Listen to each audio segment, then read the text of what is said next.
My name is Riley Morgan. I'm 32, and I've always believed that life rewards those who quietly shoulder their burdens, who patch the cracks that everyone else ignores, who keep the world spinning while no one notices. My apartment was small, neat, and empty, in a way that mirrored my life, functional, orderly, but without applause. I work in a small logistics company, nothing glamorous. Computers don't play favorites. Either they boot or they don't.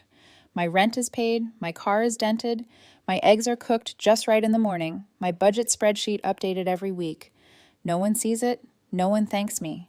But this is who I am, the fixer. The one who covers gaps so others don't stumble. Growing up, my family's house had two realities. The spoken one, where we were a team, sharing and helping. The acted one, where sharing meant no repayment, no acknowledgement, no recognition. When my younger sister Lila needed a car at 19, I co-signed. When she totaled it 6 months later, I covered the damage. When Mom got behind on the mortgage during COVID, I helped, first for 3 months, then 7, then 21. I was generous, she said. I called it keeping the lights on. Lila is charming in the way that can make 40 minutes of lateness seem like a joke. She works in marketing for online brands, always hopping from one pilot project to another. When someone asks about me, Mom says, "Riley works with computers," or "She fixes things." That's all. Invisible. One Sunday night, after dinner at Mom's, I was washing dishes while everyone clinked glasses. Roast chicken, bagged salad, a small cake to celebrate Lila hitting 20,000 followers. No mention of my brutal week at work, sleeping 2 nights in the office. I washed quietly, listening to laughter. Then my phone buzzed, a message from Lila. "Hey, can you move $300 to my card? My bank is acting up." I typed back, "I can't tonight. Rent's coming out." She sighed. "Ugh, okay, I'll figure it out." And then, behind her laughter, the call didn't hang up. I heard Mom's voice, quiet but sharp. "He said no." Margaret's voice softened. "We'll make her pay, sweetie, or she'll have to move out." Something inside me went still. Not anger, just still, like the hum of electricity cutting out, the sudden absence of sound. Lila laughed, a carefree sound that now sounded poisonous. Mom's voice lingered, almost as if they were discussing a utility bill and I was the account number. I didn't say anything. I didn't hang up. I listened to them treat me as a ledger, as a resource, not a person. I set the phone down. My kitchen looked like a stage after the final curtain. Empty, clean, and silent. I opened the fridge. Eggs, almond milk, closed it, looked out at the parking lot, flickering streetlight. I didn't sleep that night, not from rage, but clarity. In the morning, I showered and went to work, going through motions while a single sentence looped in my head. "We'll make her pay, sweetie, or she'll have to move out." Later, I bought a notebook. I wrote down everything, dates, amounts, phrases, not to punish anyone, not to make them feel small. Paper doesn't soften, it doesn't argue, it simply exists. 3 years of payments, 3 years of unpaid debts, 3 years of quiet humiliations. Car insurance, groceries, rent transfers, emergency cash, Uber receipts for nights they called networking. Small things. Mom rolling her eyes when I brought leftovers home. Lila calling my Corolla grandma wheels. Subtle digs about my dedication to work. I wrote it all down. I wasn't trapped. I was cataloging reality. Not revenge, just clarity. Every expense, every humiliation, every invisible act of service. The total made my stomach drop. $38,412.55. And somewhere in that realization, I understood. I wasn't a background character anymore. I was done being invisible, done being the quiet one, done being a walking balance sheet. This was the beginning. After that night, the notebooks became my companions. Not out of revenge, not out of anger, but out of self-preservation. Every bill, every small favor, every humiliation I endured went onto the pages. My hands cramped, my eyes tired, but I wrote with precision. $1,450 for a temporary mortgage in March of 2020. Car repairs after Lila's accident. Groceries she forgot to reimburse. Each entry a stitch in a fabric of invisible labor I had been weaving for years. Lila drifted through life like a breeze, her presence effortless, her charm magnetic. Mom, Margaret, looked at me with gratitude one moment, irritation the next, but never with recognition, never with understanding. At work, I buried myself in spreadsheets, in deployment schedules, in systems that had no room for favoritism. Computers didn't play games. Either the printer worked or it didn't. Either the software booted or it didn't. Unlike people. Unlike family. Every few days, Lila would text or call, "Hey, can you cover $200 for content? Gas? Food? Oh, and my bank's glitching again." I would respond carefully, "I can't right now. Rent is coming out." Then she would sigh, laugh it off to someone else, while Mom's voice floated behind her in the background. "She'll cover it, sweetie." And they always expected that I would. Always. Until the ledger became my shield. I tracked transfers, auto pays, emergency expenses, small humiliations.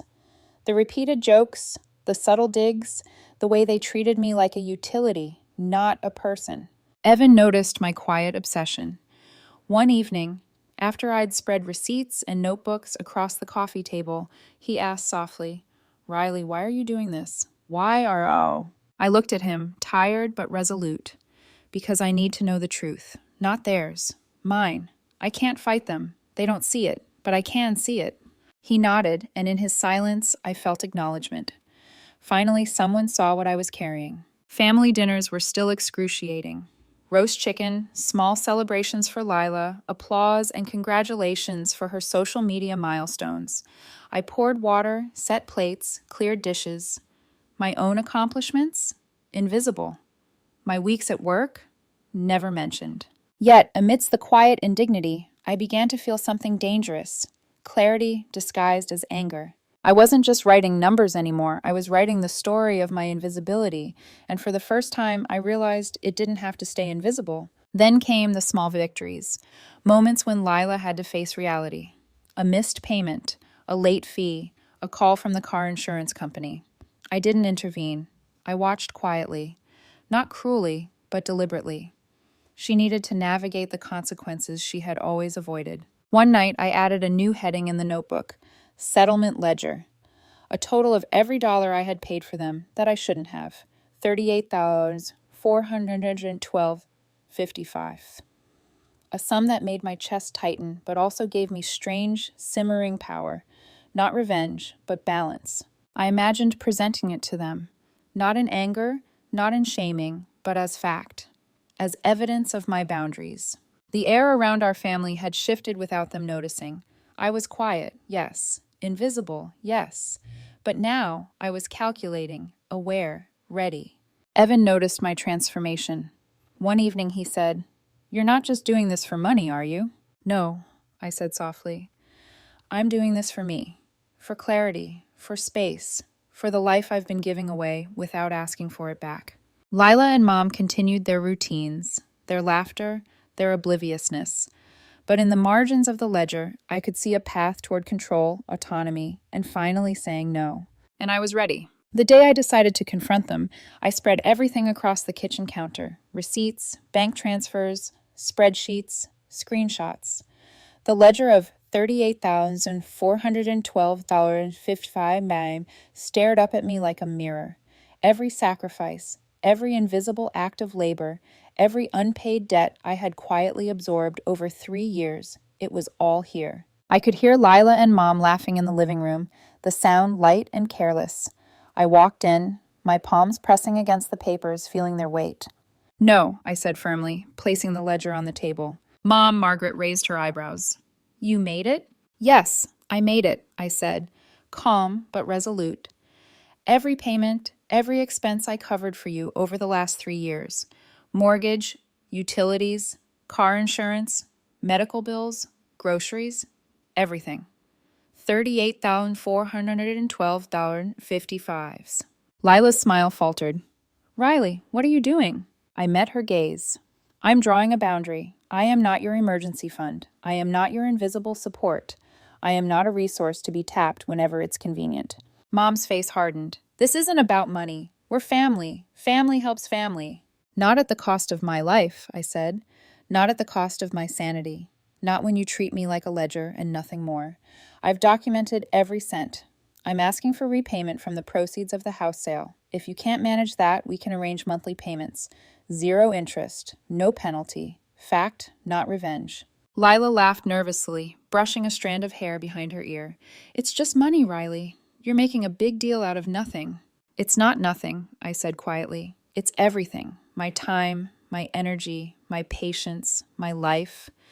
For 3 years, I have given and been invisible. Not anymore. I watched as the room shifted. Mom's mouth opened, but no words came out. Lila's face flushed, her charm gone, replaced with disbelief. They had never seen me like this. Not this calm, this unyielding. Evan was behind me in the doorway, quiet, supportive, a silent anchor. I didn't need him to speak.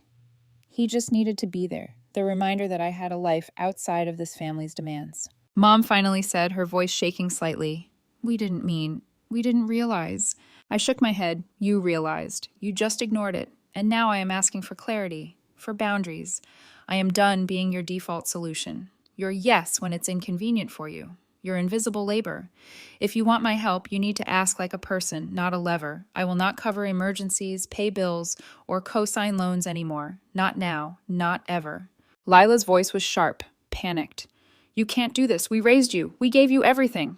I pressed my hands flat on the table. And I gave you 3 years of my life you didn't see because I wanted to help. But I am done being invisible. I am done being your bridge.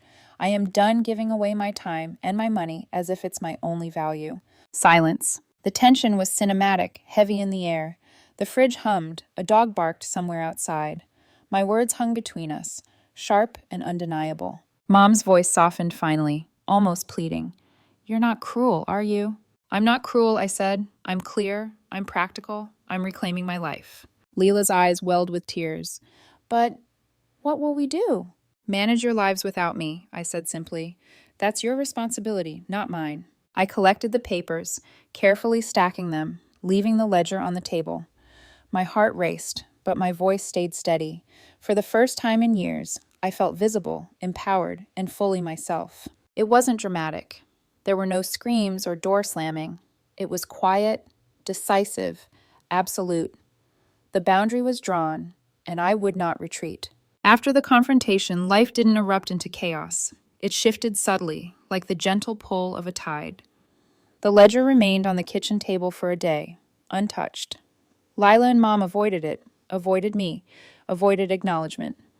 But the boundary had been set, and that was enough. I started removing myself from obligations I hadn't signed for, canceling autopays, withdrawing my name from accounts, transferring utilities to Mom's name, revoking my co-signer status on her leases. Every small step was a reclamation of control, quiet but absolute. I was no longer the default, the invisible hand, the fixer. Evan watched it unfold with gentle curiosity. You've built walls, he said one evening as we sat together in my apartment. But they're not prisons, they're safety nets. Yes, I said. I'm done living in other people's chaos. Family interactions changed. Lila called occasionally, hesitant, polite, apologetic, but no longer demanding. Mom sent texts, small updates, no more veiled requests or guilt-laden comments. I replied with courtesy, not apology. My world became predictable, manageable, mine. The house sold for $270,000. The proceeds cleared, and I received repayment in full, $38,412.55, just as documented. Not a victory parade, not a dramatic showdown, just balance, closure, facts. I didn't gloat, I didn't announce my triumph. I quietly filed the receipts, stored the spreadsheets, and breathed. For 3 years, I had been invisible, and for 3 years, I had given everything. Now I had space, dignity, and the knowledge that I could say no and survive. Evan held my hand that night. You did it, he whispered. Yes, I said, I did it for me. The following weeks were still. Sunday meal prep, Wednesday laundry, Tuesday therapy. Life measured in ordinary rituals. Odd calls or sudden messages from Mom and Lila sometimes twisted my stomach, but I let them ring. I didn't answer. I had learned that boundaries are quiet, almost invisible, and yet infinitely powerful. Lila eventually got a temp job, then another, then a short contract at a warehouse. She texted a photo of her first pay slip. I replied, "Proud of you." No anger, no condescension, just acknowledgement. She hadn't paid a penny toward the ledger voluntarily, but that didn't matter. I had chosen my peace, my independence, and that was enough. Evan smiled, watching me move through my routines, confident and steady. "You've changed," he said.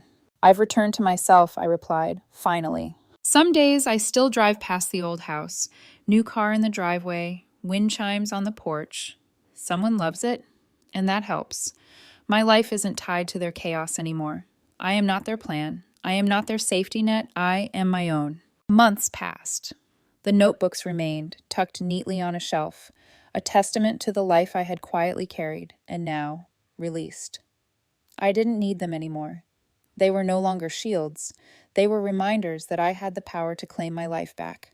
Evan and I moved through life in a different rhythm, one not dictated by other people's expectations. We cooked together, argued gently, laughed often. The tension of family obligations, invisible debts, and quiet guilt that had haunted me for decades melted into something lighter, almost imperceptible, but permanent. I still counted Sundays for meal prep, Wednesdays for laundry, Tuesdays for therapy. These routines were no longer chains. They were anchors, grounding me in my own reality. And in those routines, I found clarity. Boundaries were not punishments. Boundaries were protection, preservation, life itself. Occasionally, I drove past the old house. A wind chime swayed in the breeze. New paint on the door. Someone lived there who appreciated it. And for the first time, I didn't feel pangs of guilt, resentment, or longing. I felt relief. Lila adjusted to independence. Slowly, awkwardly, painfully. She messaged occasionally, photos of temp jobs, brief updates on her life. I responded politely, warmly, without judgment. The ledger's repayment was complete. Yet the lesson went beyond money. It was about respect, visibility, and personal sovereignty. Mom, too, softened. Not apologetically, not dramatically. Just small shifts, brief texts, minor check-ins. Life carried on, quietly. I loved them still, but differently. I loved them as people, not as obligations. The most profound change, however, was in me. I had been invisible, overlooked, treated like a utility. I had carried their burdens, absorbed their needs, and denied my own. Now I was visible. I had voice. I had agency. I had my life back. Some nights I sit in my apartment, the hum of the refrigerator in the background, Evan asleep beside me, and I reflect. I think of all the moments I said yes out of obligation, all the quiet sacrifices no one acknowledged, all the invisible hours and dollars, and I realize I don't regret them. They taught me how far I could stretch, how much I could give, and more importantly, where to stop. Boundaries are not dramatic gestures. They are quiet, steadfast, resolute. Saying no doesn't make you cruel. Saying yes blindly can erode your soul. I am no longer a plan, a payment, or an invisible hand. I am Riley Morgan, 32, alive, seen, in control of my own life. And for the first time, I know what freedom feels like.